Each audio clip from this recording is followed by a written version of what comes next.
Colon petroleum chapter की इस video में मैं सारे कोल के फीचर्स कवर करूँगा और कोशिश करूँगा कि आपको ज़्यादा से ज़्यादा समझ आए। तो शुरू करते हैं आपकी वीडियो।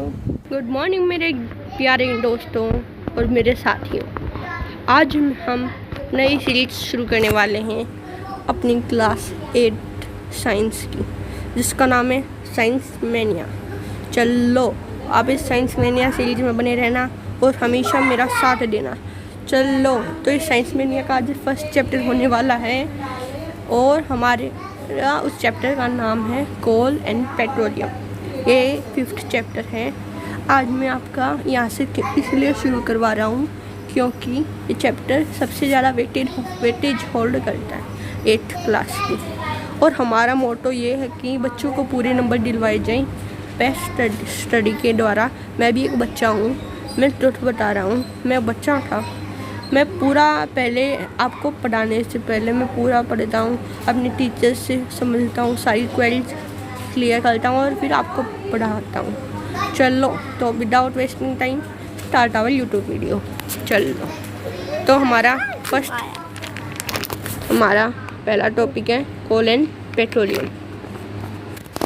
कोल एक ब्लैक सब्सटेंस होता है जो हमारे अर्थ क्रस्ट में in the absence of air में फॉर्म होता है under high pressure and temperature. Coal कुछ इस प्रकार से दिखता है और इसकी एक और पिक्चर मैंने क्लिक कर रही थी अपनी बुक से। ये देखिए इस प्रकार से, इस तरह से हमारा ये कोल दिखता है, प्यारा प्यारा नमूना। और अब टॉपिक शुरू करते हैं।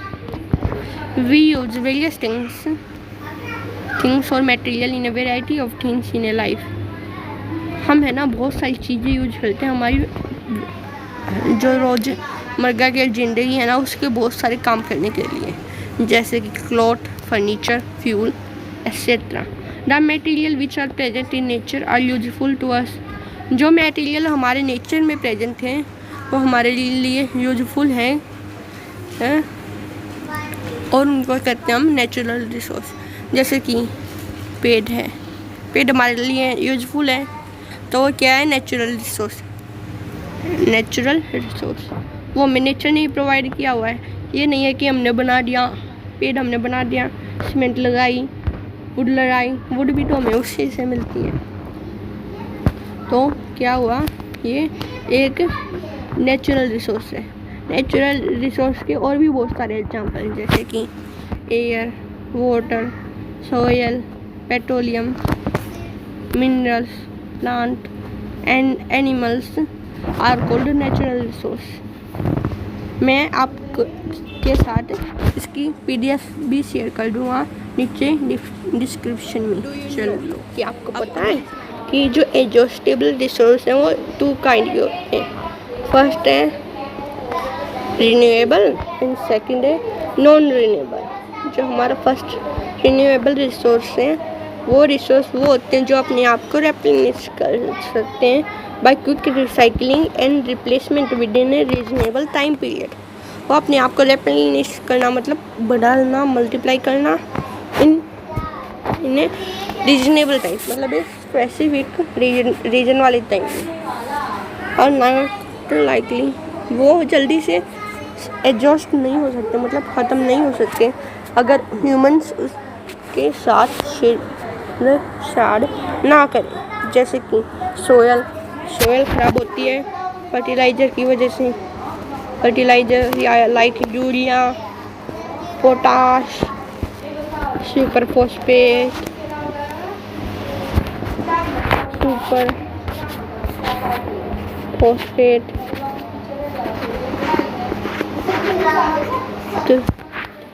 है ना, सुपर फॉस्फेट। और फॉरेस्ट को हम डिफॉरेस्टेशन से कट कर रहे हैं। डिफॉरेस्टेशन जैसे कि एग्जाम्पल हैं हमारे वाइल्ड लाइफ, फॉरेस्ट और सोयल। अब हमारा अगला है नॉन रिन्यूएबल, जो कि अपने आप को रिन्यू नहीं कर सकते इन रीजनेबल टाइम। जैसे कि अगर वो एक बार यूज हो गए तो यूज हो गए, मतलब उनके एग्जाम्पल हैं कोल, उनका एग्जाम्पल है कोल, पेट्रोलियम एंड नेचुरल गैस। यह सारे हमारे फॉसिल फ्यूल हैं, ये एक बार यूज हो जाते हैं तो यूज हो जाते हैं। हमारा अगला है फ्यूल। What is fuels? वो मटेरियल होते हैं जो कि बर्न किए जाएं टू प्रोड्यूस एनर्जी। हमारे फ्यूल की कैटेगरी में आते हैं डीजल, पेट्रोल, है ना। अगला है हमारा फॉसिल्स। But is fossil? ये फॉसिल होते क्या हैं? The remains of dead plant and animals buried under earth millions of years ago are called fossil. ये है ना, remains of dead plant and animals होता है जो कि अर्थ क्रस्ट में मिलता है। ये जैसे कि ये हमारा अर्थ क्रस्ट में मिलता है। इसके कुछ मैंने पिक्चर्स लिए हुए हैं, जैसे कि आप ये देखिए, ये रही फॉसिल, कोल हमारा रहा फॉसिल। इन सभी को हम फॉसिल्स कहते हैं। अब फाइनली पिक्चर के हीरो ने एंट्री मार दी है, जिसका नाम है हीरो द कोल। ये इस पिक्चर का हीरो है कोल। और ये कोल बड़ा ही जिद्दी है, बड़ा ही जिद्दी और मेहनती है। जिद्दी तो नहीं कह सकते, मतलब बहुत ही ज़्यादा तपस्वी है। ये धरती के नीचे इतने सालों तक रहता है, इतने सालों तक रहता है, फिर भी ये उसको सहन कर लेता है। मजाक की बात है, दिल पर मत लेना। चलो, ये ये कॉल कह रहा है हेलो भाई। एक अब कॉल की प्रॉपर्टीज पढ़ते हैं। Call is hard and black in colour. Call hard होता है और ब्लैक इन कलर होता है। Coal is found in the deep coal mine under the surface of earth in the form of coal bed. कोल है ना, deep coal mine में पाया जाता है और दरा deep coal bed. Coal bed इसका नाम होता है, deep coal mine. In India deep coal mines are mainly found in Bihar, Jharkhand, west Bengal, Odisha and Madhya Pradesh. The big mines of our country are found in Jharkhand and Bokaro in Jharkhand and Raniganj at West Bengal.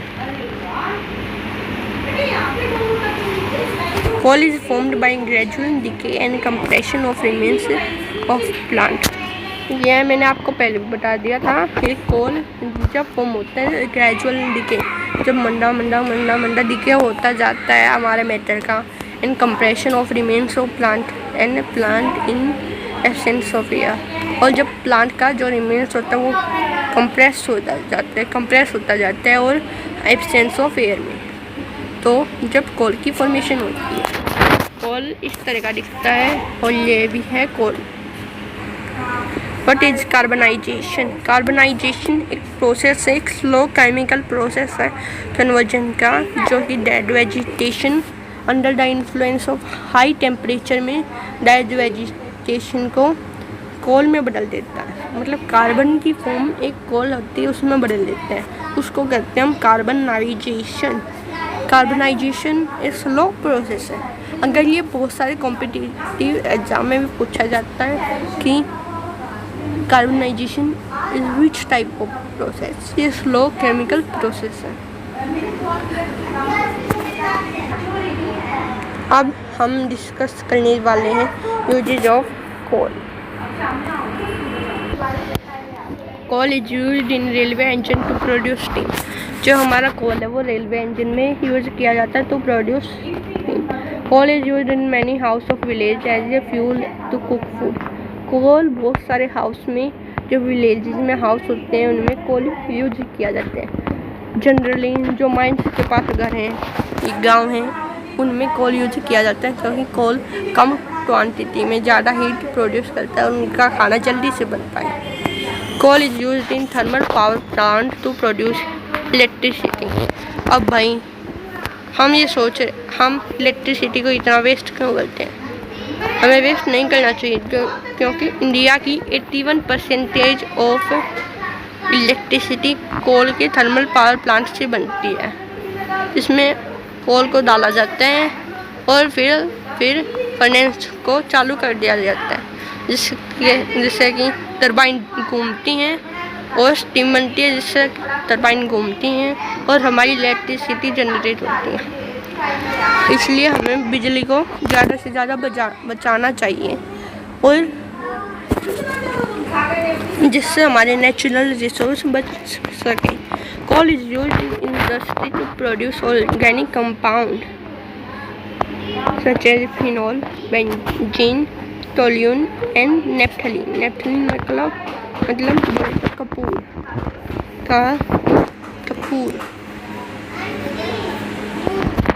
In industry coal is used to manufacture coke, coal tar, coal gas और ammoniacal liquor residue बचे जाता है, उसको कहते हैं ammoniacal liquor. मैं आपके साथ अगले वीडियो में एक एक्टिविटी शेयर करूंगा जिसमें मैं बताऊंगा कि अमोनिकल लिकर कैसे निकाला जा सकता है कोल में।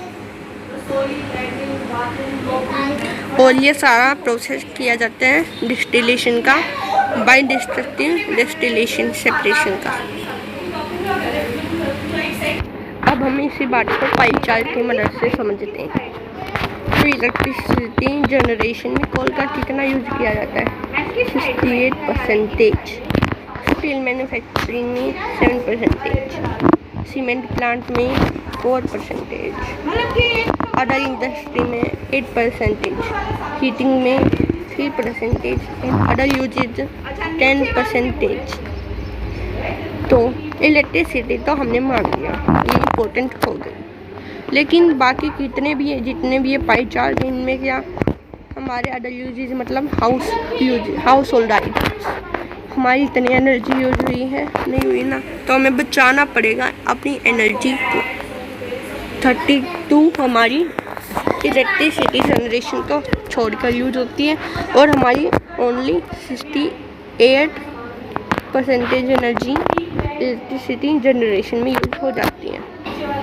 अब मैं आपको बता रहा हूँ कि कोल कैसे फॉर्म हुआ। How coal is formed, coal कैसे फॉर्म हुआ। Huge forest grew around 300 million years ago covering most of the earth. 300 साल पहले यहाँ पे वो बहुत सारे फॉरेस्ट ग्रो हो गए अपने आप, covering a lot of land.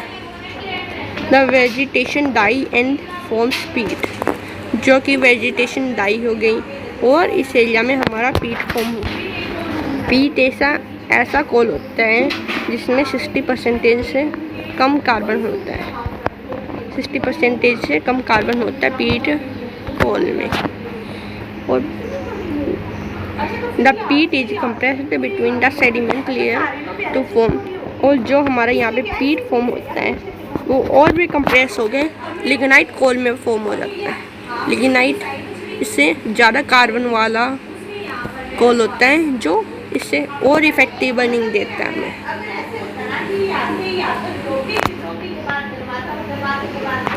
इसमें 60 to 70% कार्बन होता है।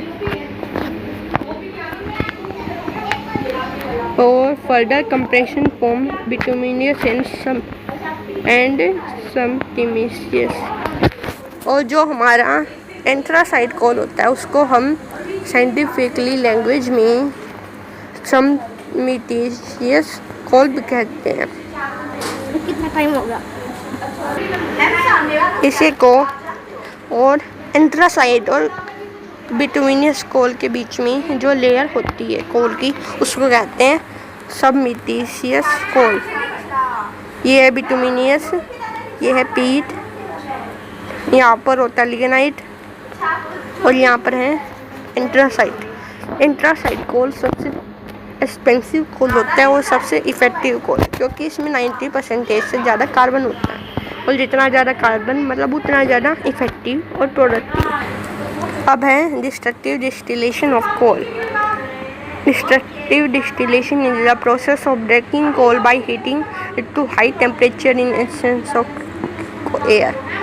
डिस्ट्रक्टिव डिस्टिलेशन इज बाई ये ब्रेकिंग ऑफ कोल होता है under the absence of air by heating in high temperature. ये एक साइंटिफिकली लेबोरेटरी में फॉर्म करने वाला प्रोसेस है। इसमें इसमें हम एक टेस्ट ट्यूब को होल्ड कर और यहाँ से हीट जनरेट करते हैं। ये हमारा कोल है, ये रही हमारी कोल गैस और ये रहा कोल ता।